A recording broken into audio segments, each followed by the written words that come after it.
എല്ലാവർക്കും നമസ്കാരം. നമ്മൾ +2 ഒരു ആക്ടിവിറ്റിയാണ് ഇന്ന് ഡിസ്കസ് ചെയ്യുന്നത്. Script of an announcement. പലപ്പോഴും പരീക്ഷയ്ക്ക് ചോദിക്കുന്ന രണ്ട് ആക്ടിവിറ്റീസാണ് സ്ക്രിപ്റ്റ് ഓഫ് എ സ്പീച്ചും സ്ക്രിപ്റ്റ് ഓഫ് ആൻ അനൗൺസ്മെൻറ്റ്. ശരിക്കും സ്ക്രിപ്റ്റ് ഓഫ് എ സ്പീച്ച് എന്ന് പറഞ്ഞാൽ സ്പീച്ച് അല്ല. സ്പീച്ച് എഴുതാൻ ആവശ്യമായ ഒരുക്കം നടത്തുന്നതിനെയാണ് സ്ക്രിപ്റ്റ് എന്ന് പറയുന്നത്. പക്ഷേ അത്തരത്തിലെ സ്ക്രിപ്റ്റുകൾ പരീക്ഷയ്ക്ക് എഴുതി വെച്ച കുട്ടികൾക്കൊന്നും മാർക്ക് കിട്ടിയിട്ടില്ല. സ്ക്രിപ്റ്റ് ഓഫ് എ സ്പീച്ച് ചോദിക്കുമ്പോൾ സ്പീച്ച് എഴുതി വെക്കുന്ന കുട്ടികൾക്കാണ് മാർക്ക് കിട്ടാറുള്ളത്. അനൗൺസ്മെൻറ്റ് എന്നുള്ളതിൻ്റെ സ്ക്രിപ്റ്റ് ഒരിക്കലും ഒരു അനൗൺസ്മെൻ്റ് അല്ല, മറിച്ച് അനൗൺസ്മെൻറ്റ് എങ്ങനെ ചെയ്യണമെന്ന് എഴുതുന്ന ഡോക്യുമെൻ്റാണ്. അപ്പം അതുകൊണ്ട് എക്സാമിന് ചോദിക്കുമ്പോൾ നിങ്ങൾ പ്രത്യേകം ഓർക്കുക, സ്ക്രിപ്റ്റ് ഓഫ് ആൻ അനൗൺസ്മെൻറ്റ് ചോദിച്ചാലും അതിൻ്റെ മെയിൻ കണ്ടൻറ്റ് ഏത് സാഹചര്യത്തിൽ എവിടെ അനൗൺസ്മെൻറ്റ് തയ്യാറാക്കാനാണോ നിങ്ങളോട് ചോദിക്കുന്നത് ആ കണ്ടൻറ്റിനായിരിക്കണം. ഐ റിപ്പീറ്റ്, എന്ത് ചോദ്യം സ്ക്രിപ്റ്റ് ഓഫ് ആൻ അനൗൺസ്മെൻ്റ് ആയാലും ചോദ്യത്തിൽ ഒരു ഒക്കേഷൻ തന്നിട്ട് ആ ഒക്കേഷൻ അനുസരിച്ചുള്ള അനൗൺസ്മെൻറ്റ് എഴുതാനായിരിക്കും ചോദിക്കുക. അപ്പോൾ ആ അനൗൺസ്മെൻറ്റിന് പ്രാധാന്യം കൊടുക്കുക. പക്ഷേ സ്ക്രിപ്റ്റ് ഇതാണ്. ഒരു അനൗൺസ്മെൻറ്റിൻ്റെ സ്ക്രിപ്റ്റിൽ ആദ്യം നമ്മൾ അറിയേണ്ടത് എന്ത് ഇവൻ്റാണ്. ഇവിടുത്തെ നമ്മളുടെ ചാപ്റ്ററിലെ ഇവൻ്റ് എന്ന് പറയുന്നത് ഒരു ബോക്സിംഗ് മാച്ചാണ്. ചിലപ്പോൾ നമ്മൾ സ്കൂളിലെ ആർട്സ് ഡേ ഇനാഗുറേഷൻ്റെ അനൗൺസ്മെൻ്റ് ആയിരിക്കാം ചെയ്യുക. അപ്പോൾ അവിടെ ആർട്സ് ഡേ ഇനാഗുറേഷൻ എന്നെഴുതുക. ഒക്കേഷൻ, ഇവിടെ നമ്മുടെ ഒക്കേഷൻ എന്ന് പറയുന്നത് the division finals to select the representative to the golden gloves championship tournament. Golden gloves championship ടൂർണമെൻറ്റിലേക്കുള്ള റെപ്രസെൻറ്റേറ്റീവിനെ സെലക്ട് ചെയ്യാനുള്ള ഡിവിഷൻ ഫൈനൽസ് ആണ്. നിങ്ങളെന്താണ് അവിടെ എഴുതാൻ പോവുക? ആർട്സ് ഡേയുടെ അവിടെ എഴുതാൻ പോവുക. ആർട്സ് ഡേ ആണ് ഒക്കേഷൻ. ദ ഇനാഗുറൽ ഫംഗ്ഷൻ ആണ്, ആർട്സ് ഡേ ആണ് ഇവൻ്റ്. ദ ഒക്കേഷൻ എന്ന് പറയുന്നത് ദ ഇനാഗുറൽ ഫംഗ്ഷൻ എന്നാണ് നമ്മൾ അവിടെ എഴുതി വെക്കുക. ഓഡിയൻസ് ആരാണ്? നമ്മുടെ സ്കൂളിൽ നടക്കുന്നൊരു ഇവൻറ്റിൻ്റെ ഓഡിയൻസ് എപ്പോഴും ആരായിരിക്കും? Students, parents, teachers and the public. അപ്പോൾ അതങ്ങനെ എഴുതുക. ഓഡിയൻസിനെ അറിഞ്ഞാലേ നമുക്ക് അനൗൺസ്മെൻറ്റ് അതിനനുസരിച്ച് ചെയ്യാൻ പറ്റൂ. അഡ്രസ്, ലേഡീസ് ആൻഡ് ജെൻറ്റിൽമെൻ എന്നാണ് നമ്മുടെ ബോക്സിംഗ് മാച്ചിൻ്റെ അനൗൺസ്മെൻറ്റ്. പക്ഷെ നമ്മുടെ സ്കൂളിൽ ചെയ്യുമ്പോൾ എന്തായിരിക്കും പറയുക? Respected teachers and dear friends എന്നൊക്കെ ആയിരിക്കും പറയുക, അല്ലേ? Announcement content. നമ്മുടെ ബോക്സിംഗ് മാച്ചിൽ now is A moment we all have been waiting for. The much awaited match between two Puerto Rican fighters. Here comes 133 pounds Antonio Cruz എന്നൊക്കെ പറഞ്ഞ് നടത്തുന്ന ആ ഒരു അനൗൺസ്മെൻറ്റിൻ്റെ കണ്ടന്റിന് പ്രാധാന്യം കൊടുക്കുക. എല്ലാവരെയും ഇൻവൈറ്റ് ചെയ്തുകൊണ്ട് കൊടുക്കുന്ന കണ്ടന്റിന് പ്രാധാന്യം കൊടുക്കുക. അത് പ്രത്യേകം ശ്രദ്ധിക്കുക. ടോൺ, എപ്പോഴും ഇത്തരത്തിലെ അനൗൺസ്മെൻറ്റുകളുടെ ടോൺ ഒരു ഫോമൽ ടോൺ ആയിരിക്കാം. എന്നാൽ ഒരു ഇൻഫോർമൽ ഫംഗ്ഷൻ ആണെങ്കിൽ അവിടുത്തെ ടോണ് ഇൻഫോർമൽ ടോൺ ആവാം. ഇതൊന്നും അത്ര സിഗ്നിഫിക്കൻ്റ് ഒന്നും അല്ല. പിന്നെ ഒരു സ്ട്രക്ചർ വേണ്ടതുകൊണ്ട് എഴുതി ചേർത്തതേ ഉള്ളൂ. ഇതിൻ്റെ സ്ട്രക്ചർ നമ്മൾ ഈ ലാംഗ്വേജ് ഉണ്ടാക്കുന്നത് എങ്ങനെയാണ്? Logically structured using attractive words. എപ്പോഴും ഒരു അനൗൺസ്മെൻറ്റിൻ്റെ ലാംഗ്വേജിൻ്റെ സ്ട്രക്ചർ എന്ന് പറയുന്നത് ലോജിക്കൽ സ്ട്രക്ചർ, ആവശ്യമുള്ള വാക്കുകൾ മാത്രം ചേർത്തുകൊണ്ട് ആളുകൾക്ക് മനസ്സിലാവുന്ന രീതിയിൽ എന്നാൽ അട്രാക്റ്റീവായിട്ട് ചെയ്യുന്നതാണ് അതിൻ്റെ സ്ട്രക്ചർ. എന്ത് ടെക്നിക്കാണ് യൂസ് ചെയ്യുക? അനൗൺസ്മെൻറ്റിൽ എന്ത് ടെക്നിക്കാണ് യൂസ് ചെയ്യുക? വോയിസ് മോഡുലേഷനും proper intonation, rise and fall of voice ആണ് ഇൻറ്റൊണേഷൻ എന്ന് പറയുന്നത്. വളരെ സിമ്പിളായിട്ട് എഴുതി വെക്കാവുന്ന ഒരു ആക്ടിവിറ്റിയാണ്. പക്ഷേ റിമെമ്പർ കണ്ടൻറ്റ്, അനൗൺസ്മെൻറ്റ് പാർട്ടിന് പ്രാധാന്യം കൊടുത്ത് എഴുതാനായിട്ട് പ്രത്യേകം ശ്രദ്ധിക്കുക. This is A script of an announcement. +2 ഒരു ആക്ടിവിറ്റിയാണ്. ഒട്ടും പ്രയാസമില്ലാത്ത ഒരു ആക്ടിവിറ്റിയാണ് ബ്ലർബ് റൈറ്റിംഗ്. ഒട്ടും പ്രയാസമില്ലാത്തൊരു ആക്ടിവിറ്റി. പക്ഷേ ബ്ലർബ് റൈറ്റിംഗ് അധികമൊന്നും അങ്ങനെ ചോദിച്ച് കണ്ടിട്ടില്ല. 2-3 പരീക്ഷകൾക്ക് ചോദിച്ചിട്ടുള്ളൂ. ഇത്തവണ വേണമെങ്കിൽ ചോദിക്കാം, കാരണം ചോദിക്കാത്ത ക്വസ്റ്റ്യൻ ആണല്ലോ. ബ്ലർബ് റൈറ്റിംഗ്, ബ്ലർബ് എന്ന് വെച്ചാൽ എന്തുവാ? നമ്മൾ നോവലുകളും മറ്റ് ബുക്കുകളും ഒക്കെ വാങ്ങുമ്പോൾ അതിൻ്റെ പുറകിൽ ആ ബുക്ക് നമുക്ക് അട്രാക്റ്റീവായിട്ട് തോന്നാൻ വേണ്ടി അതിനെപ്പറ്റി ഒരു ഇൻഫർമേഷൻ കൊടുത്തിട്ടുണ്ടാവും. അതിനെയാണ് ബ്ലർബ് എന്ന് പറയുക. അതായത് ബുക്ക് പർച്ചേസ് ചെയ്യുന്ന ആളുകളുടെ ശ്രദ്ധ ക്ഷണിക്കാനായിട്ട് ഒരു അഡ്വർടൈസ്മെൻറ്റ് പോലെ ബുക്കിൻ്റെ പുറകിൽ തന്നെ കൊടുത്തിരിക്കുന്ന ആ കണ്ടന്റിനെയാണ് നമ്മൾ ബ്ലർബ് എന്ന് പറയുന്നത്. ബ്ലർബ് റൈറ്റിങ്ങിന് അധികം സമയം എടുക്കരുത്. ഇതെങ്ങനെയാണ് പരീക്ഷയ്ക്ക് ചോദിക്കുന്നത്? പരീക്ഷയ്ക്ക് ചോദിക്കുന്നത് ഏതെങ്കിലും ഒരു ബുക്കിനെ പറ്റി ആദ്യം ബുക്ക് ഏതാണെന്ന് മുകളിൽ തരും, അത് ചോദ്യത്തിൽ തരും, ശ്രദ്ധിച്ചോണം. അത് ബുക്ക് ഏതാണെന്ന് മുകളിൽ ചോദ്യത്തിലായിരിക്കും തരിക, താഴെ പോയിന്റ്സ് തരും. ആ പോയിന്റ്സ് വെച്ചിട്ട് നമ്മൾ ആവശ്യമുള്ള കണ്ടന്റ് എടുത്ത് ബ്ലർബ് ഉണ്ടാക്കണം. ഇനി അങ്ങനെ ചോദിക്കുമെന്ന് പഠിച്ചിട്ട് പോയി ചോദ്യം ചോദിക്കുന്ന ചിലപ്പോൾ ഒരു പാരഗ്രാഫായിട്ടാണെങ്കിലോ ഒരു പാരഗ്രാഫായിട്ട് ബുക്കിനെ പറ്റിയുള്ള കണ്ടന്റ് തരുന്നു, അല്ല റൈറ്ററിനെ പറ്റിയുള്ള കണ്ടന്റ് തരുന്നു. അതിൽ നിന്ന് നമ്മളൊരു പർട്ടിക്കുലർ ബുക്കിനെ പറ്റി ഒരു ബ്ലോഗ് ഉണ്ടാക്കണം. പാരഗ്രാഫ് എന്നാലും പോയിന്റ് എന്നാലും ഒരേ ഇഫക്റ്റ് അല്ലേ? ആ പാരഗ്രാഫിൽ നമുക്ക് ആവശ്യമുള്ള പോയിന്റ് കണ്ടെത്തിയാൽ പോരെ. പക്ഷെ മൂന്നാമതൊരു രീതി ചോദിച്ചാൽ നമ്മൾ പെട്ടുപോകും. നമുക്കറിയാത്ത ഒരു കണ്ടന്റും തരാതെ ചുമ്മാ ഒരു ബ്ലോഗ് തയ്യാറാക്കാൻ, ചുമ്മാ ഏതെങ്കിലും ഒരു ബ്ലോഗ് തയ്യാറാക്കാൻ ചോദിച്ചാൽ നിങ്ങളൊരു ബ്ലോഗ് പഠിച്ചുകൊണ്ട് പോയാൽ മതി. പക്ഷെ ഒരു പർട്ടിക്കുലർ റൈറ്ററിൻ്റെ ഒരു ബുക്കിനെ പറ്റി ഒരു ബ്ലോഗ് തയ്യാറാക്കാൻ പറഞ്ഞാൽ നമുക്ക് ആ ബുക്കിനെ പറ്റി അറിയത്തില്ലെങ്കിൽ നമുക്കൊന്നും ചെയ്യാൻ പറ്റില്ല. നോർമലി നമ്മുടെ ഫസ്റ്റ് യൂണിറ്റിലെ ആശാപൂർണ്ണ ദേവിയെയും അതേപോലെ സുധാമൂർത്തിയും ഒക്കെ ബേസ് ചെയ്ത് വല്ലതും അങ്ങനെ ചോദിച്ചാലേ ഉള്ളൂ. എങ്കിലും അങ്ങനെ ചോദിക്കുകയാണെങ്കിൽ നമുക്ക് ആ ക്വസ്റ്റ്യൻ അവോയ്ഡ് ചെയ്യുക എന്നുള്ളൊരു മാർഗ്ഗമേ ഉള്ളൂ. പോയിന്റ് തന്നിട്ടോ പാരഗ്രാഫിൽ കണ്ടന്റ് തന്നിട്ടോ ചോദിക്കുകയാണെങ്കിൽ ഒരിക്കലും വിട്ടുകളയരുത്. ഈ ആക്ടിവിറ്റി വളരെ സിമ്പിളായിട്ട് ചെയ്യാം. പക്ഷേ പോയിന്റുകളാണ്. ഓരോ ലൈനും വായിച്ചുകൊണ്ടിരുന്ന് ആലോചിച്ച് പ്ലാൻ ചെയ്ത് അരമണിക്കൂർ എടുത്ത് ബ്ലോഗ് എഴുതാൻ ഒരിക്കലും ശ്രമിക്കരുത്. നിങ്ങളുടെ സമയം പോകും. എങ്ങനെ ബ്ലോഗ് ചുക്കായിട്ട് 6 minutes കൊണ്ട് എഴുതാം? ഇത് പരസ്യമൊന്നുമല്ല കേട്ടോ. ഇൻസ്റ്റൻറ്റ് പാലപ്പം എന്നൊക്കെ പറയുന്ന പോലെ പരസ്യമൊന്നുമല്ല. നിങ്ങളുടെ ആവശ്യത്തിന് വേണ്ടി പറയുവാണ്. എത്രയും വേഗത്തിൽ എങ്ങനെ എഴുതി തീർക്കാം എന്ന് പറഞ്ഞുതരാൻ പോവാണ്.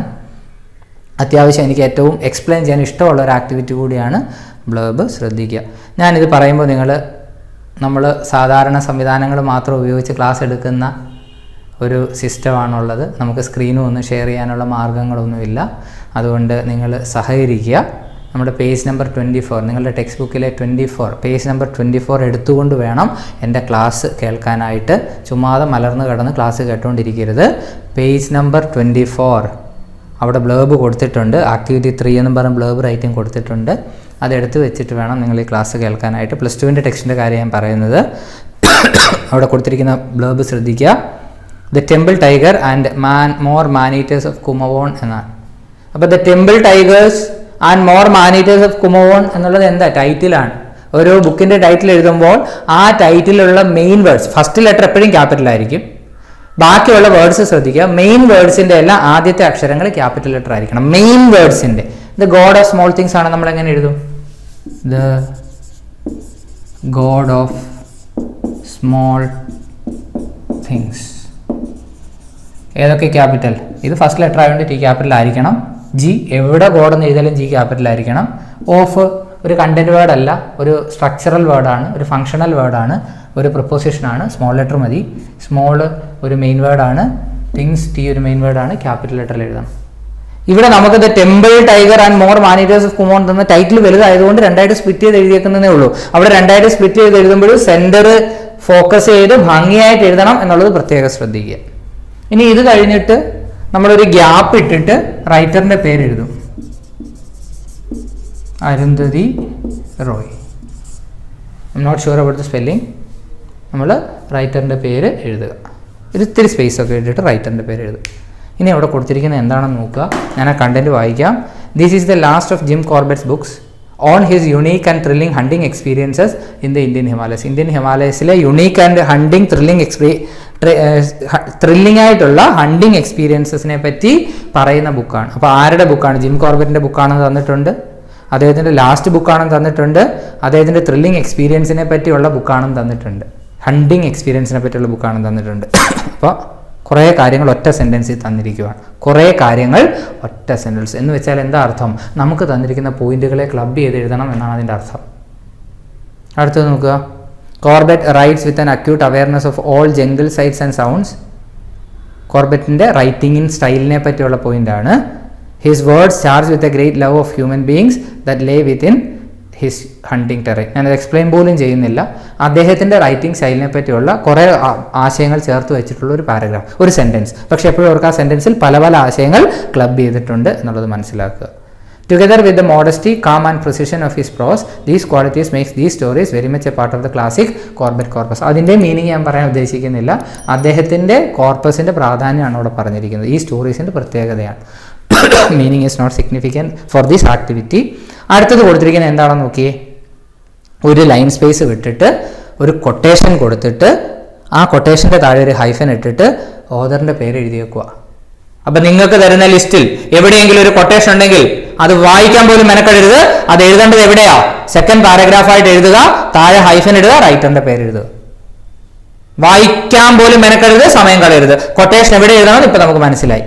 ഇനി അതിന് താഴെ എന്താ എഴുതിയിരിക്കുന്നത്? ക്യാപിറ്റൽ ലെറ്ററിൽ എഴുതിയിരിക്കണം other books by Jim Corbett. നമുക്ക് തന്ന writer other books by Arundhati Roy. താഴെ കണ്ടോ മെയിൻ ലെറ്റേഴ്സ്. എപ്പോഴും ബുക്കിന്റെ ടൈറ്റിൽ എഴുതുമ്പോൾ മെയിൻ വേർഡ്സ് ക്യാപിറ്റൽ ലെറ്ററിൽ എഴുതണം. താഴെ ലിസ്റ്റ് ഔട്ട് ചെയ്യുക. അപ്പോൾ നമുക്ക് other books by the author തന്നിട്ടുണ്ടെങ്കിൽ ഒരിക്കലും എന്ത് ചെയ്യരുത്, വായിച്ച് സമയം കളയരുത്. ആൻസർ എഴുതി തുടങ്ങുമ്പോൾ അവസാനം എഴുതാൻ വേണ്ടി വെച്ചേക്കുക. വെറുതെ സമയം കളയരുത് പോയിന്റ് വായിച്ച്. ഇനി പബ്ലിഷറിന്റെ പേര് തന്നാൽ അതിന് താഴെ ഒരു സിമ്പലൊക്കെ ഇട്ടിട്ട് പബ്ലിഷറിന്റെ പേര് വെണ്ടയ്ക്ക അക്ഷരത്തിൽ ക്യാപിറ്റൽ ലെറ്ററിൽ എഴുതി വെക്കുക. പബ്ലിഷറിന്റെ അങ്ങനെയുള്ള എന്തെങ്കിലും ഇൻഫർമേഷൻ തന്നാൽ അത് പാരഗ്രാഫിൽ കയറ്റി എഴുതാൻ നോക്കരുത്. അത് ബുക്കിന്റെ ആ പേജിന്റെ ഏറ്റവും താഴെ പബ്ലിഷ് ഒരു ആരോ സിമ്പലോ ഒരു സർക്കിളും ഒക്കെ വരച്ചൊരു സിമ്പലൊക്കെ ചുമ്മാ ഒരു സിമ്പൽ അല്ലെങ്കിൽ ഒരു ലെറ്ററും ഒക്കെ അകത്ത് എഴുതി താഴെ പബ്ലിഷറിന്റെ പേര് എഴുതി വെക്കുക. ഇത്രേ ഉള്ളൂ ബ്ലർബ് റൈറ്റിങ്ങിന്റെ സ്റ്റൈൽ. ഇവിടെ തന്നിരിക്കുന്ന പ്രാതം പ്രതിശ്രുതി എന്ന വർക്കിനെ പറ്റിയാണ്. അപ്പോൾ പ്രാതം പ്രതിശ്രുതി എന്ന ഹെഡിങ് കൊടുക്കുക, റൈറ്റർ ആശാപൂർണ്ണ ദേവി എന്ന് കൊടുക്കുക. എന്നിട്ട് ഇവിടെ തന്നിരിക്കുന്ന രണ്ടാമത്തെ പോയിന്റ് കൊട്ടേഷനാണ്. അപ്പോൾ അത് നമ്മൾ മാറ്റി അത് എവിടെ എഴുതണമെന്ന് നമുക്കറിയാം. തന്നിരിക്കുന്ന last point notable works of Ashapurna ദേവിയാണ്. അത് എവിടെ എഴുതണമെന്ന് നമുക്കറിയാം. അപ്പോൾ ആ 2 പോയിന്റ് മാറി. സെക്കൻഡ് ലാസ്റ്റ് പോയിന്റ് അനന്ത പബ്ലിഷേഴ്സ് എന്നുള്ളതാണ്. പോയിന്റ് നിങ്ങൾ ശ്രദ്ധിച്ച് തന്നെ വായിക്കണം. ഇത് നമുക്ക് ഓൾറെഡി അറിയാവുന്നതുകൊണ്ട് ഞാനിങ്ങനെ ഓടിച്ച് പറയുകയാണ്. സെക്കൻഡ് ലാസ്റ്റ് പോയിന്റ് എന്ന് പറയുന്നത് പബ്ലിഷേഴ്സ് ആണ്. പബ്ലിഷറിന്റെ പേര് ഏറ്റവും താഴെ എഴുതണമെന്ന് ഞാൻ പറഞ്ഞു. അപ്പോൾ 3 പോയിന്റ് അങ്ങ് പോയിട്ട് ബാക്കിയുള്ള 7 പോയിന്റിൽ നിന്നാണ് നമുക്ക് വേണമെന്ന് ആശയം ഉണ്ടാക്കേണ്ടത്. ഒരു കാര്യം ശ്രദ്ധിക്കുക, നമ്മൾ മലയാളികൾക്ക് ഒരു സ്വഭാവമുണ്ട്. തന്നിരിക്കുന്നതിനെ ചെറുതാക്കി എഴുതാൻ അറിയത്തില്ല, എത്ര വേണേലും വലുതാക്കി എഴുതും, എത്ര വേണേലും ഗ്യാസ് കയറ്റി വലുതാക്കി എഴുതും, ഷോർട്ട് ആക്കാൻ നമുക്ക് അറിയത്തില്ല. നമ്മളുടെ ഈ ആറ്റിറ്റ്യൂഡ് കൊണ്ട് തന്നെയാണ്, നമുക്ക് ഈ റൈറ്റിംഗ് സ്കില്ല് കുറവുള്ളത് കൊണ്ട് തന്നെയാണ് ഇത്തരം ആക്ടിവിറ്റീസ് നമുക്ക് പഠിക്കാൻ വരുന്നത്. പ്രൈസി റൈറ്റിംഗ്, അതായത് ഒരു പാസേജ് 3-1 ചുരുക്കേണ്ട കേസുകളിലും ഈ സ്കില്ല് തന്നെയാണ് നമ്മൾ യൂസ് ചെയ്യേണ്ടത്. തന്നിരിക്കുന്ന പാസേജിലെ പോയിന്റുകൾ, മെയിൻ പോയിന്റുകൾ ചേർത്ത് വെച്ച് നമ്മൾ സെന്റൻസുകളെ ക്ലബ് ചെയ്യാൻ പഠിക്കണം. ഇവിടെ നോക്കിക്കേ, Ashapurna Devi created a space of her own in the world of creative literature and gender studies. Ashapurna ദേവിയെ പറ്റി പറഞ്ഞിരിക്കുകയാണ്. സെക്കൻഡ് പോയിന്റ് ഞാൻ വായിക്കുന്ന പോലും ഇല്ല. Third point, most of her writings mark a firm protects against inequality and injustice rooted in gender discrimination. Ashapurna ദേവിയുടെ writing സ്റ്റൈലിനെ പറ്റി വീണ്ടും ഒരു പോയിന്റ് പറഞ്ഞിരിക്കുകയാണ്. എല്ലാ പോയിന്റും എല്ലാ ആശയങ്ങളും എഴുതണമെന്ന് നിർബന്ധം വിചാരിക്കരുത്, അത് പ്രത്യേകം ശ്രദ്ധിക്കുക. മൂന്നാമത്തെ point, her magnum opus Pratham Pratishruti won her the Jnanpith award. അവിടെ നമുക്ക് തുടങ്ങാം. ദ ജ്ഞാനപീഠ് വിന്നർ ആശാപൂർണ്ണ ദേവീസ് പ്രാതം പ്രതിശ്രുതി എന്ന് പറഞ്ഞ് തുടങ്ങാൻ വേണമെങ്കിൽ. അല്ലെങ്കിൽ the Jnanpith winner Ashapurna Devi created a space of her own in the world of creative literature and gender studies നമുക്ക് എഴുതാൻ പറ്റും. എന്നിട്ട് her magnum opus Pratham Pratishruti എന്നൊരു പാട്ട് നമുക്ക് കിട്ടിയിട്ടുണ്ട്.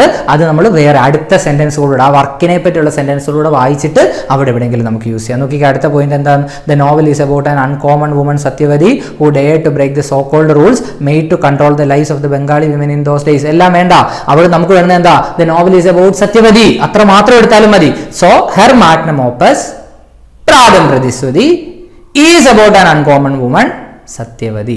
വേണമെങ്കിൽ ബാക്കിയുള്ള എഴുതാം, who dared to break the so called, വേണമെന്ന് നിർബന്ധമൊന്നുമില്ല. Her magnum opus Pratham Pratishruti is about an uncommon woman Satyavati. എന്നിട്ട് അടുത്ത പോയിന്റ് അവിടെ ക്ലബ് ചെയ്യാം. The novel depicts the endless sufferings and liberation of women in Bengal. So the novel her magnum opus Pratham Pratishruti is a novel about an uncommon woman Satyavati which also depicts the endless sufferings and liberation of women in Bengal. Simple. വേണമെങ്കിൽ അടുത്ത point ഒരു sentence ആയിട്ട് തന്നെ എഴുതാം. അതല്ലെങ്കിൽ ആശാപൂർണ്ണ ദേവിയെ പറ്റി പറഞ്ഞിരിക്കുന്ന third point, most of her writings marked എന്ന് പറഞ്ഞ് തന്നിരിക്കുന്ന പോയിന്റ് ഒരു പോയിന്റ് ആയിട്ട് എഴുതി വെക്കാം. ഇങ്ങനെ ക്ലബ് ചെയ്ത് കുറച്ച് ഭാഗം മാറ്റിവെച്ച്, അല്ലെ ഒരു പോയിന്റ് തന്നെ മാറ്റിവെച്ച് ക്ലബ് ചെയ്താണ് ഇത് എഴുതേണ്ടത്. ഇത്തരത്തിലാണ് നമ്മൾ പ്രൈസിയും എഴുതുക. പ്രൈസി റൈറ്റിംഗ് ശ്രദ്ധിക്കുക, ഒരു ഹെഡിങ് ഉണ്ടാവണം. പ്രൈസ് റൈറ്റിംഗിന് വളരെ ഇമ്പോർട്ടൻ്റ് ആണ് ഹെഡിങ്. തന്നിരിക്കുന്ന പാരഗ്രാഫുകളിൽ നിന്ന് മെയിൻ പോയിന്റ്സ് മാത്രം നോക്കുക, പരസ്പരം ക്ലബ് ചെയ്യുക. ചെറുതാക്കി അക്ഷരം ചെറുതാക്കി എന്നല്ല, കണ്ടന്റ് ചെറുതാക്കി എഴുതി വെക്കുന്നതാണ് പ്രൈസ് റൈറ്റിംഗ്. ഇതേ സ്കില്ലാണ് അവിടെ ആവശ്യം. അപ്പോൾ ഈ കണ്ടന്റ് നമുക്ക് തന്നിരിക്കുന്ന 10 പോയിന്റുകളിൽ നിന്ന് കൊട്ടേഷനും അതേപോലെ പബ്ലിഷറിന്റെ പേരുണ്ട് അതും, അതേപോലെ അതർ വർക്ക്സ് ഉണ്ട് അതും മാറ്റി വെച്ചതിന് ശേഷമുള്ള പോയിന്റുകളെ ക്ലബ് ചെയ്തൊരു 3 സെന്റൻസ് കണ്ടന്റ് എഴുതുക. അതിന് താഴെ കൊട്ടേഷൻ എഴുതി ഹൈഫൻ ഇട്ട് റൈറ്ററിന്റെ പേര് എഴുതുക. അതിന് താഴെ അതർ ബുക്സ് ബൈ റൈറ്ററിന്റെ പേര് എഴുതുക, ആശാപൂർണ്ണ ദേവി അല്ലെങ്കിൽ അരുന്ധതി റോയ് എന്ന് എഴുതുക. താഴെ ബുക്കിന്റെ ടൈറ്റിൽ എഴുതുക. ബുക്കിന്റെ ടൈറ്റിൽ എഴുതുമ്പോൾ മെയിൻ ലെറ്റേഴ്സ് ക്യാപിറ്റൽ ലെറ്റർ എഴുതാൻ ശ്രദ്ധിക്കുക. പബ്ലിഷറിന്റെ പേരുണ്ട്, താഴെ പബ്ലിഷറിന്റെ പേര് എഴുതി വെക്കുക. ഇത്രയും എളുപ്പമുള്ള ഒരു ആക്ടിവിറ്റിയാണ് ബ്ലർബ് എന്നത്, പ്രത്യേകം ശ്രദ്ധിക്കുക. പക്ഷേ ബ്ലർബിനൊരു അപകടമുണ്ട്, വായിച്ചുകൊണ്ടിരുന്ന സമയം കളയരുത്. കൂൾ ഓഫ് ടൈമിൽ വായിച്ചു വെക്കുക. ആവശ്യമുള്ള ഭാഗം അണ്ടർലൈൻ ചെയ്ത് മാർക്ക് ചെയ്ത് വെക്കുക. എപ്പോഴും ഓർക്കാം, എല്ലാ സെൻറ്റൻസും എഴുതണമെന്ന് വാശി പിടിക്കരുത്. ഒരു സെൻറ്റൻസിൻ്റെ എല്ലാ ഭാഗവും എഴുതണമെന്ന് വാശി പിടിക്കരുത്. 2 സെൻറ്റൻസുകളെ തമ്മിൽ ക്ലബ് ചെയ്യുക. വളരെ സിമ്പിളായിട്ട് നിങ്ങൾക്ക് ചെയ്യാൻ പറ്റുന്ന ഒരു ആക്ടിവിറ്റിയാണ് ബ്ലർബ്. അഥവാ ചോദിച്ചാൽ ഒരു കാരണവശാലും വിട്ടുകളയരുത്. അധികം സ്റ്റുഡൻസ് ഓപ്റ്റ് ചെയ്യാത്തൊരു ആക്ടിവിറ്റി ആയിരിക്കും ബ്ലർബ് എന്ന് പറയുന്ന ആക്ടിവിറ്റി. അതുകൂടി പ്രത്യേകം ശ്രദ്ധിക്കുക. Okay, I hope this class is helpful for you. ഈ ഒരു ആക്ടിവിറ്റി ഞാൻ എടുത്തു തന്നത് നിങ്ങൾക്ക് ഹെൽപ്ഫുള്ളായി എന്ന് തന്നെയാണ് എൻ്റെ വിചാരം. നിങ്ങളത് യൂസ് ചെയ്യുക. ഓക്കെ, നമ്മളിനി ഡിസ്കസ് ചെയ്യുന്നത് ഇമെയിൽ എന്ന ആക്ടിവിറ്റിയാണ്. ഇമെയിലിൻ്റെ ഫോർമാറ്റാണ്. ഇവിടെ ഞാൻ എക്സാമ്പിളായിട്ട് നിങ്ങൾക്ക് തരാൻ പോകുന്ന ഇമെയിൽ എന്ന് പറയുന്നത് ഇർഫാൻ ആലമിനെയോ ഷഹീൻ മിസ്ട്രിയോ അല്ലെങ്കിൽ അതേപോലെയുള്ള വളരെ പ്രധാനപ്പെട്ട ഒരു വ്യക്തിയെ നമ്മുടെ സ്കൂളിലെ ഒരു ഫംഗ്ഷൻ ചീഫ് ഗസ്റ്റായിട്ട് ക്ഷണിച്ചുകൊണ്ട് അല്ലെ ഇനാഗുറേറ്റ് ചെയ്യാൻ ക്ഷണിച്ചുകൊണ്ട് നമ്മൾ അയക്കുന്ന ഒരു ഇമെയിലാണ് നമ്മളിവിടെ ഡിസ്കസ് ചെയ്യാൻ പോകുന്നത്. ഇമെയിലിൻ്റെ ഫോർമാറ്റ് എന്താ? ഫോർമാറ്റിന് വലിയ പ്രാധാന്യമില്ല, പക്ഷേ ഫോർമാറ്റ് എഴുതണം എന്നുള്ളത് ശ്രദ്ധിക്കുക. കണ്ടന്റിനാണ് പ്രാധാന്യം. അപ്പോൾ നമുക്കൊരു മാർജിൻ ഉണ്ടാവും. ആദ്യം നമ്മൾ 2cc എന്ന് വെച്ചാൽ കാർബൺ കോപ്പി. ഈ സെയിം കോപ്പി ആർക്കൊക്കെ പോകുന്നു എന്നതാണ്. BCC എന്ന് വെച്ചാൽ ബ്ലൈൻഡ് കാർബൺ കോപ്പി. ഇത് നമുക്ക് മറ്റുള്ളവരറിയാതെ എത്ര പേർക്ക് വേണമെങ്കിലും ഫോർവേഡ് ചെയ്യാം.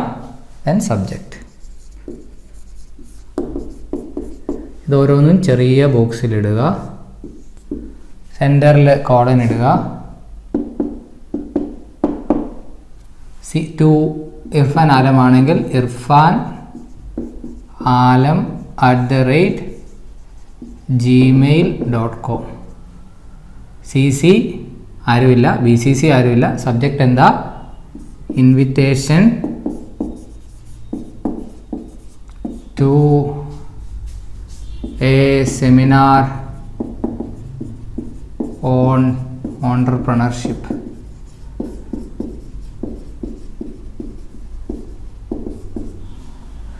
ബോക്സിലിടുക.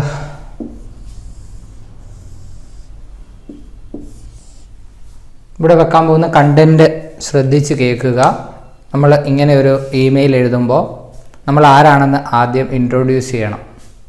I am Ramesh Kumar, a student of ABC Higher Secondary School, Thrissur. I am Ramesh Kumar, a student of ABC Higher Secondary School, Thrissur. എന്ത് പേരും വെക്കാം, എന്ത് സ്ഥലവും വെക്കാം. I came to know about you from my textbook. ഞാൻ താങ്കളെ പറ്റി അറിയാൻ ഇടയായത് എൻ്റെ ടെക്സ്റ്റ് ബുക്കിൽ നിന്നാണ്. ടെക്സ്റ്റ് ബുക്ക് എന്നുള്ള സ്ഥാനത്ത് വേറെ എന്തും കയറി വരാം. ഫ്രം ദി ഇൻ്റർനെറ്റ് എന്നോ, ഫ്രം മൈ ഫ്രണ്ട് എന്നോ, ഫ്രം എ ഗ്രേറ്റ് പേഴ്സൺ എന്നോ, എന്ത് വേണേലും വരാം. എന്നിട്ട് നമ്മൾ എന്താ എഴുതാൻ പോവുക? അദ്ദേഹത്തിന് ഒരു അഭിനന്ദനങ്ങൾ നമ്മൾ അറിയിക്കണം. ഐ കൺഗ്രാജുലേറ്റ് യു, അല്ലെങ്കിൽ I felt a lot of respect to you on your efforts, അല്ലെ in your efforts to empower the rickshaw pullers. I felt a lot of respect to you. എനിക്ക് താങ്കളോട് ഒരുപാട് റെസ്പെക്റ്റ് തോന്നി. ബിക്കോസ് ഓഫ് യുവർ എഫേർട്സ്, താങ്കളുടെ ശ്രമങ്ങൾ കാരണം. എന്തിനുള്ള ശ്രമങ്ങൾ? ടു എംപവർ ദ റിക്ഷാപുള്ളേഴ്സിനെ എംപവർ ചെയ്യാനുള്ള താങ്കളുടെ ശ്രമങ്ങൾ കാരണം എനിക്ക് താങ്കളോട് ഒരുപാട് ബഹുമാനം തോന്നി. ഷഹീൻ മിസ്ട്രി ആണല്ലോ. I felt a lot of respect to you because of your efforts to help the poor children. Situation അനുസരിച്ച് അത് മാറും. എന്നിട്ട് നമ്മൾ നമ്മുടെ നീഡ് എഴുതുക. വേണമെങ്കിൽ പാരഗ്രാഫ് ബ്രേക്ക് ചെയ്യാം, നിർബന്ധമില്ല.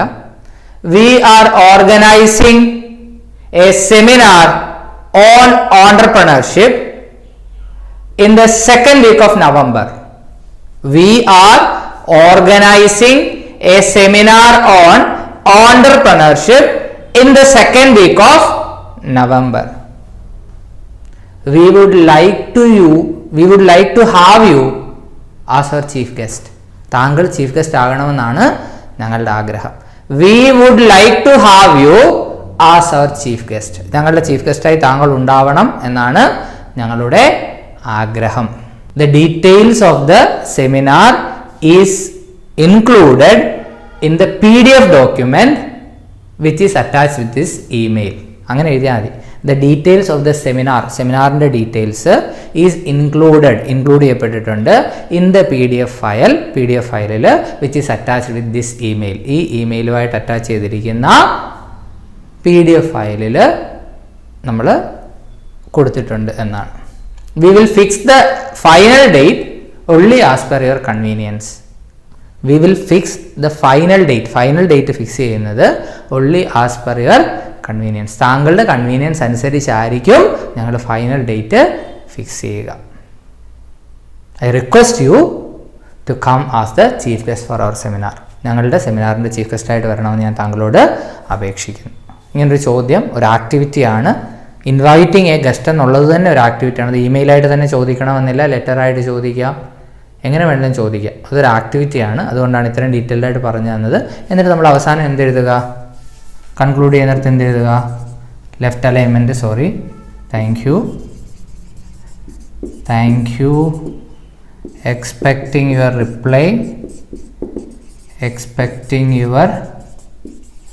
Reply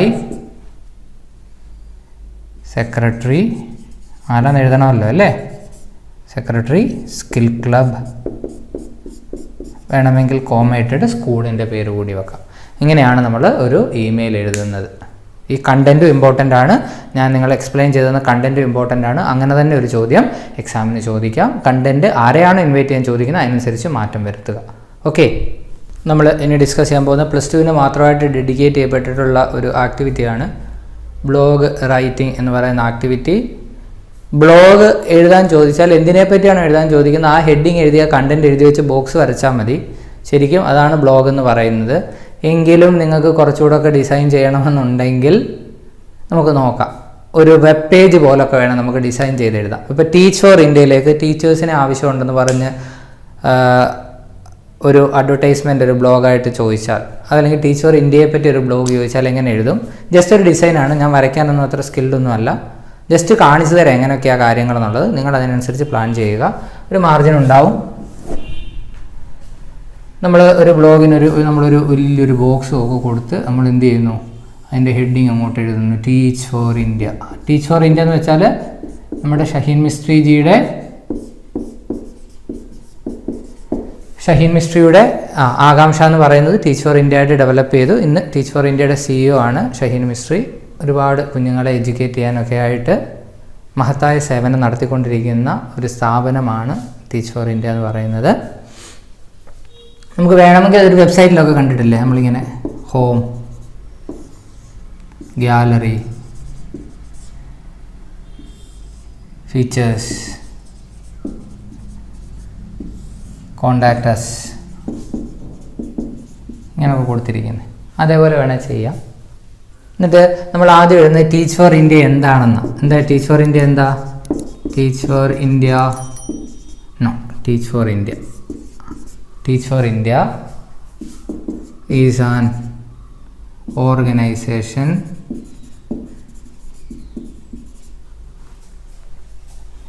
which works for the education of poor children. പിന്നെ നമ്മൾ ടെക്സ്റ്റിൽ കൊടുത്തിരിക്കുന്ന കാര്യമില്ലേ, എത്ര സെൻറ്റേഴ്സ് ഉണ്ട്? It has 54 centers and 6 schools with 3,500 children. ഇത് പഴയ കണക്കാണ്. നിങ്ങൾ നെറ്റിൽ സെർച്ച് ചെയ്യുക, എത്ര സ്കൂൾസ് ഉണ്ട്, എത്ര സെൻറ്റേഴ്സ് ഉണ്ട്, എത്ര കുട്ടികളുണ്ടെന്നുള്ളത് അതോട് ചേർത്ത് എഴുതി വെച്ചാൽ ടീച്ച് ഫോർ ഇന്ത്യയെ പറ്റിയുള്ള കണ്ടൻ്റ് ആവും.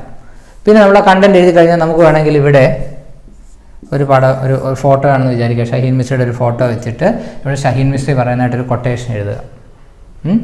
എഡ്യൂക്കേഷനെ പറ്റിയോ അതല്ലെങ്കിൽ പാവപ്പെട്ടവരെ പറ്റിയോ അല്ലെങ്കിൽ ഒരു മോട്ടിവേറ്റിംഗ് ആയിട്ടുള്ളൊരു കൊട്ടേഷൻ ഇവിടെ എഴുതി വെക്കുക. ഇനി ടീച്ചേഴ്സിനെ ആവശ്യപ്പെട്ടുകൊണ്ടുള്ള ഒരു ബ്ലോഗാണെങ്കിൽ ടീച്ചേഴ്സ് വോണ്ടഡ് എന്ന് എഴുതുക. വോണ്ടഡ് എന്ന് എഴുതിയിട്ട് എന്താ ടീച്ചേഴ്സിന് എന്താ വേണ്ടേ? We are seeking qualified teachers. നമ്മളതിന് TGT ട്രെയിൻഡ് ഗ്രാജുവേറ്റ് ടീച്ചേഴ്സ് എന്നും പോസ്റ്റ് ഗ്രാജുവേറ്റ് ടീച്ചേഴ്സ് എന്നും വേണമെങ്കിൽ നഴ്സറി ടീച്ചേഴ്സ് മുതൽ എഴുതാം.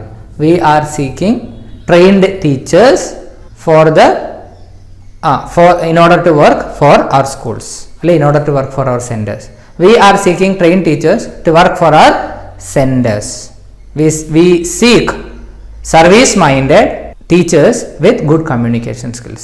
Service minded ആയിട്ടുള്ള നല്ല കമ്മ്യൂണിക്കേഷൻ സ്കില്ലുള്ള ആളുകളെയാണ് ഞങ്ങൾ സീക്ക് ചെയ്യുന്നത്. സിമ്പിൾ, അത്രയും മതി.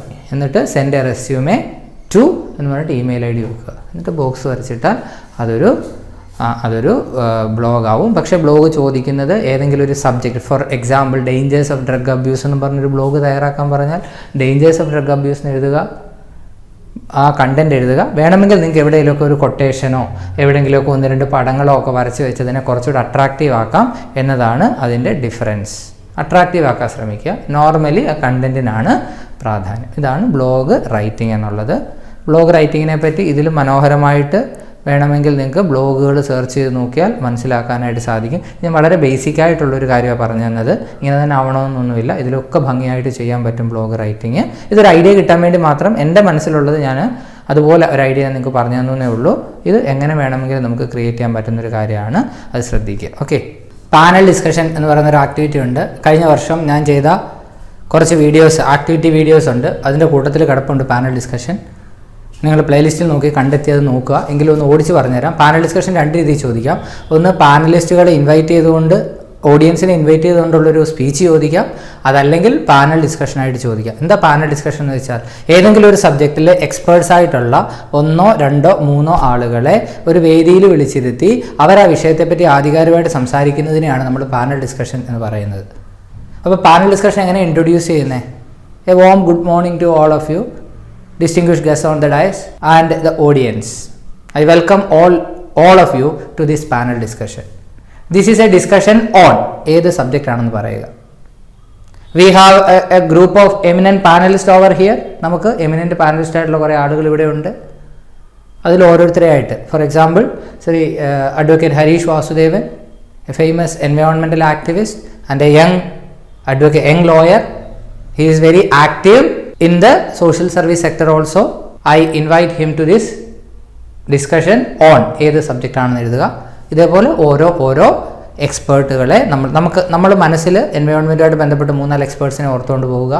അവരുടെ ഡേഞ്ചേഴ്സ് ഓഫ് ഡ്രഗ് അബ്യൂസിനെ പറ്റി പറയാൻ പറ്റുന്ന 3-4 എക്സ്പേർട്ടുകളെ ഓർത്തുകൊണ്ട് പോവുക. വിമൻ എംപവർമെൻറ്റിനെ പറ്റി പറയാൻ പറ്റുന്ന 2-3 എമിനൻ്റ് ആയിട്ടുള്ള സ്ത്രീകളെ പറ്റി, ജീവിച്ചിരിക്കുന്ന സ്ത്രീകളെ പറ്റി ഓർത്തിട്ട് പോവുക. അപ്പോൾ അവരുടെ ഒരു ചെറിയ ഡേറ്റ അവിടെ കൊടുക്കുക. എന്നിട്ട് അവരെ I invite him to the function, I invite her to the function എന്ന് പറയുക. എന്നിട്ട് last but not the least, I invite all of you to this function. Let us have an intellectual exercise. നമുക്ക് നല്ലൊരു intellectual exercise ആകാം എന്ന് പറയുക. Simple. എന്നാൽ panel discussion ചോദിച്ചാൽ കുറച്ചുകൂടെ എളുപ്പമാണ്. ഇപ്പോൾ നിങ്ങൾ ഡേഞ്ചേഴ്സ് ഓഫ് ഡ്രഗ് അബ്യൂസ് പഠിച്ചില്ലേ? ആ ഡേഞ്ചേഴ്സ് ഓഫ് ഡ്രഗ് അബ്യൂസിൻ്റെ പോയിന്റ് നിങ്ങൾക്ക് അറിയാം. അല്ലെങ്കിൽ the need for protecting the environment പഠിച്ചില്ലേ? അതിൻ്റെ പോയിന്റ്സ് നിങ്ങൾക്ക് അറിയാം. നിങ്ങൾ എന്ത് ചെയ്യുക? ആദ്യം പാനലിസ്റ്റ് ഒരാളുടെ പേര്, നമ്മൾ പാനലിസ്റ്റായിട്ട് ചൂസ് ചെയ്യുന്ന 3 പേരാണെന്ന് വിചാരിക്കുക. അതിൽ ഒരാളുടെ പേര് എഴുതി കോളൻ ഇടുക.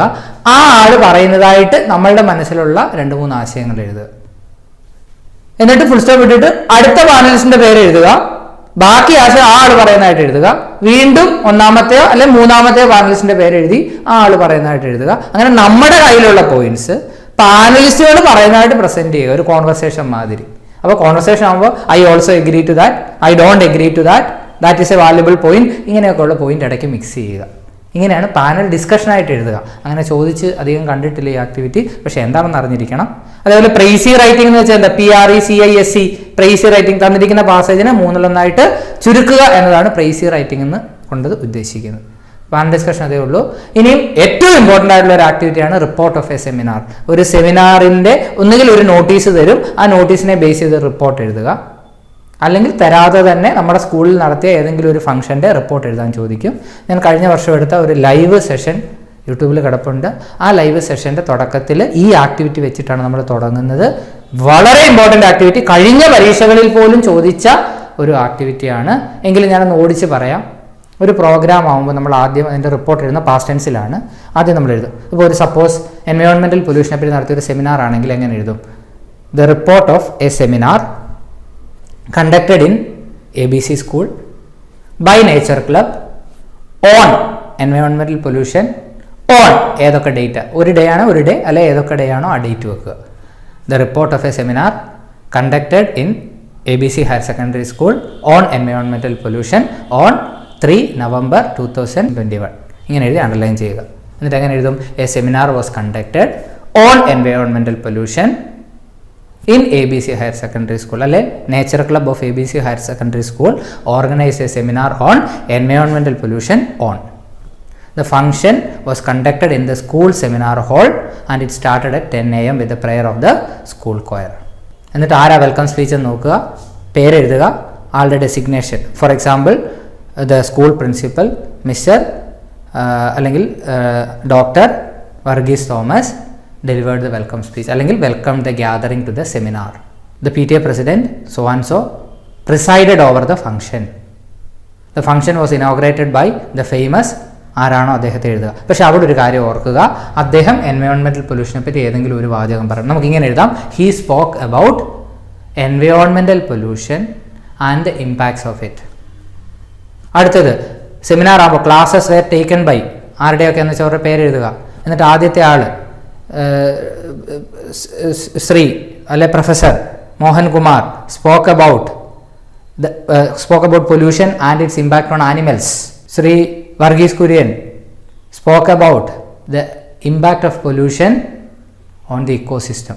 ഇങ്ങനെ 1-2 പോയിന്റുകൾ അതിനോട് ചേർത്ത് എഴുതിയിട്ട് നമുക്ക് felicitations were given by the seminar ended with a vote of thanks by the secretary of nature club. ഇങ്ങനെ എഴുതി ഒരു പാരഗ്രാഫ് ആക്കുക. 6 മാർക്ക് സിമ്പിളായിട്ട് കിട്ടുന്ന ഒരു ആക്ടിവിറ്റിയാണ്. Don't waste it. നമ്മുടെ തന്നെ ക്ലാസ് ബോർഡിൽ എഴുതി ചെയ്യുന്ന ക്ലാസ് കിടപ്പുണ്ട്, അതുകൊണ്ടാണ് ഇത് ഓടിച്ച് പറയുന്നത്, പ്രത്യേകം ശ്രദ്ധിക്കുക. അപ്പോൾ നമ്മൾ അത്യാവശ്യം വേണ്ടുന്ന ആക്ടിവിറ്റീസൊക്കെ ഡിസ്കസ് ചെയ്തു. ഇനി ഒരു ന്യൂസ് പേപ്പർ റിപ്പോർട്ട് ചോദിക്കുകയാണെങ്കിൽ ന്യൂസ് പേപ്പർ റിപ്പോർട്ടിൻ്റെ ഒരു ഹെഡിങ് ഉണ്ടാവണം, ഡേറ്റ് ഉണ്ടാവണം. ആ ഡേറ്റ് ഇപ്പോൾ ടൈറ്റാനിക്കിൻ്റെ റെക്കിൻ്റെ ഡേറ്റ് ആണെങ്കിൽ ആ ടൈറ്റാനിക് മുങ്ങിയ ഡേറ്റ് അതിൻ്റെ പിറ്റേ ദിവസത്തെ ഡേറ്റ് വേണം എഴുതാൻ. അത് ഇപ്പോഴും ഓർക്കുക, ആ സ്ഥലം അത് എഴുതുക, എന്നിട്ട് ന്യൂസ് റിപ്പോർട്ട് എഴുതി വെക്കുക. ഇനിയും നമുക്ക് ലെറ്ററും സി വിയും ഡിസ്കസ് ചെയ്യാനുണ്ട്. ലെറ്ററും സി വിയും കംപ്ലീറ്റായിട്ട് ഡിസ്കസ് ചെയ്യുന്ന സിംഗിൾ വീഡിയോ പ്ലേലിസ്റ്റിൽ കിടപ്പുണ്ട്, അത് നോക്കുക. എങ്കിലും ഞാൻ പറയട്ടെ, ഒരു സി വിയിൽ എന്തൊക്കെ ഉണ്ടാവണം? ആദ്യം name, address, phone number, mobile number, email I D. പിന്നെ നമ്മൾ വെക്കുന്ന എന്താ? കരിയർ ഒബ്ജക്റ്റീവ് ആണ് അടുത്ത heading. Career objective seeking an appropriate position in A leading school. Educational qualifications ആണ് അടുത്തത്. ടീച്ചർ ആയതുകൊണ്ട് സെറ്റ് ക്വാളിഫിക്കേഷൻ വേണ്ടതുകൊണ്ട് അഡീഷണൽ സർട്ടിഫിക്കേഷൻസ് ആണ് അടുത്തത്. പേഴ്സണൽ ഇൻഫർമേഷൻ ഡീറ്റെയിൽസ് വെക്കാം. അതിന് മുമ്പ് പ്രൊഫഷണൽ എക്സ്പീരിയൻസ്, എത്ര നാളത്തെ പ്രൊഫഷണൽ എക്സ്പീരിയൻസ് ഉണ്ടെന്ന് വെക്കാം. പേഴ്സണൽ ഡീറ്റെയിൽസ് വെക്കാം. സ്കിൽസ്, നമുക്കുള്ള സ്കിൽസ് വെക്കാം. വേണമെങ്കിൽ ലാംഗ്വേജസ് നോൺ വെക്കാം. റെഫറൻസ്, നമുക്കറിയാവുന്ന 2 പേരുടെ റെഫറൻസ് വെക്കാം. റെഫറൻസിന് മുമ്പ് ഡിക്ലറേഷൻ വെക്കുക. I hereby declare that എന്ന് പറഞ്ഞ് പ്ലേസ് ആൻഡ് ഡേറ്റ് ഒക്കെ എഴുതുക. വളരെ ഡീറ്റെയിൽ ആയിട്ട് ചെയ്യുന്ന വീഡിയോ കിടപ്പുണ്ട്, അത് നോക്കുക. ഇത്രയും ആക്ടിവിറ്റീസാണ്. +1 അപേക്ഷിച്ച് +2 ആക്ടിവിറ്റീസ് കുറവാണ്. 1-2 ആക്ടിവിറ്റീസ് ചോദിക്കാറുമുണ്ട്. നിങ്ങൾക്ക് വളരെ സിമ്പിളായിട്ട് ചെയ്ത് എടുക്കാൻ പറ്റുന്ന ആക്ടിവിറ്റീസേ +2 എന്നത് ഓർക്കുക. അപ്പം ഈ ആക്ടിവിറ്റീസ് എല്ലാം നന്നായിട്ട് പഠിച്ചിട്ട് പോവുക. ഒന്ന് ക്വിക്കായിട്ട് റിവൈസ് ചെയ്യാനുള്ള അത്രയും ആക്ടിവിറ്റീസേ ഉള്ളൂ. അതിൽ നിങ്ങൾ അഡീഷണലായിട്ട് നോക്കേണ്ടത് report of A seminar detail ആയിട്ട് നോക്കണം എന്നുള്ളവർക്ക് നോക്കാം. പാനൽ ഡിസ്കഷനെ പറ്റിയുള്ളത് ഡീറ്റെയിൽ ആയിട്ട് നോക്കണം എന്നുള്ളവർക്ക് നോക്കാം. അതേപോലെ C V and letter detail ആയിട്ടുള്ള വീഡിയോ നോക്കിയിട്ടേ പോകാവൂ. ബാക്കിയൊക്കെ നമ്മൾ ഈ വീഡിയോയിൽ തന്നെ ചെയ്തിട്ടുണ്ട്. അതുകൊണ്ട് പ്രത്യേക പ്രാധാന്യം കൊടുത്ത് ഈ ആക്ടിവിറ്റീസ് നോക്കിയിട്ട് പോവുക. All the best wishes.